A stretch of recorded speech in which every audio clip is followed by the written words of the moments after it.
सूर्य ग्रहण चंद्र ग्रहण। सूर्य ग्रहण और चंद्र ग्रहण का ग्रहण माने ग्रस लेना, उसको कंट्रोल कर लेना। जब सूर्य ग्रहण पड़ता है तो सूर्य तो आग का गोला है, जो स्वयं आग का गोला है उसके ऊपर परछाया पड़ सकती है? नहीं पड़ सकती। कहा जाता है सूर्य ग्रहण, वास्तव में सूर्य और पृथ्वी के बीच में चंद्रमा आ जाता है। यहां हम बेहद की बात समझें। यहां चंद्रमा कौन है? ज्ञान चंद्रमा ब्रह्मा आ जाता है। पृथ्वी माने कन्याएं माताएं रूपी धरणी।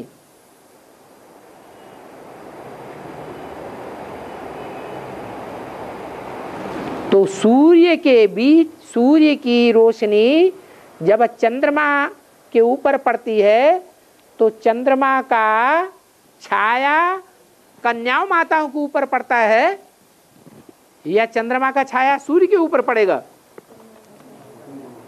कन्याओं माताओं के ऊपर प्रभाव पड़ जाता है, परछाया में आ जाती हैं। किसके परछाया में आ जाती है? चंद्रमा के परछाया में आ जाती है। जैसे ओम राधे जगदम्बा का जब पार्ट बजाती है तो अभी किसके परछाई में है? चंद्रमा के परछाई में है।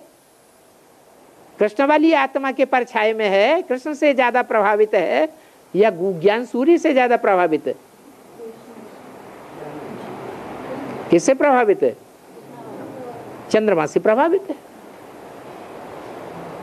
तो जो कन्याओं माताओं में मुखिया है वो ही चंद्रमा से प्रभावित हो गई, तो दूसरी कन्याएं माताएं तो बड़ी सहज है, तो बच्चे से ही प्रभावित हो जाती है। तो चंद्रमा का प्रभाव कहो, परछाया कहो, वो कन्याओं माताओं के ऊपर, कन्याओं माताओं रूपी धरणी पर पड़ता है। तो जिन कन्याओं माताओं रूपी धरणी के ऊपर वो प्रभाव पड़ता है वो समझते हैं कि सूर्य ग्रहण लग गया।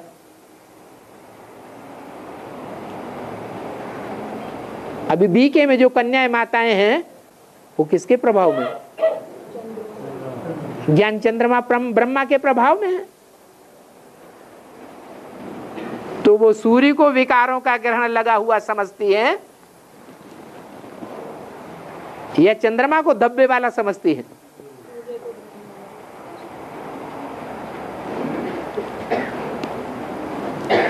तो सूर्य ग्रहण कहा जाता है, लेकिन वास्तव में सूर्य ग्रहण होता नहीं है। सूर्य ही अगर प्रभावित हो जाएगा तो फिर ज्ञान को प्रायः लोप कैसे कहेंगे? फिर तो पूरा लोप हो जाएगा या प्रायः लोप होगा? क्या होगा? पूरा ही लोप हो जाएगा। बाबा ने तो ये ज्ञान प्रायः लोप होता है, पूरा इसका लोप नहीं होता।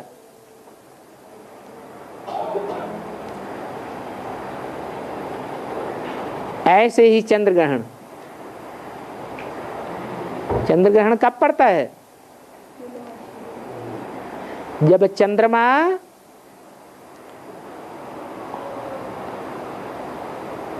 और सूर्य के बीच में पृथ्वी आ जाती है। कन्या माता रूपी धरणी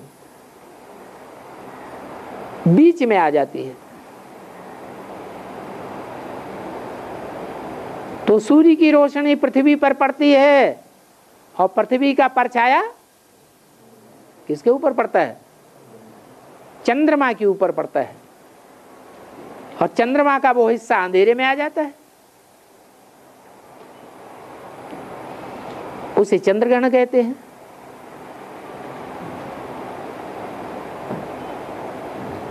तो कन्या माताएं चंद्रमा से प्रभावित होती हैं। और चंद्रमा किससे प्रभावित होता है? कन्या माताओं से प्रभावित होता है। बाकी सूर्य के प्रभावित होने की बात है ही नहीं। वो तो आदि से लेकर के अंत तक आत्मिक स्थिति में रहने वाली आत्मा है। आदि में भी विष्णु रूप था। जब सृष्टि का आदि हुआ, जो आदि में सो अंत में भी विष्णु रूप होता है।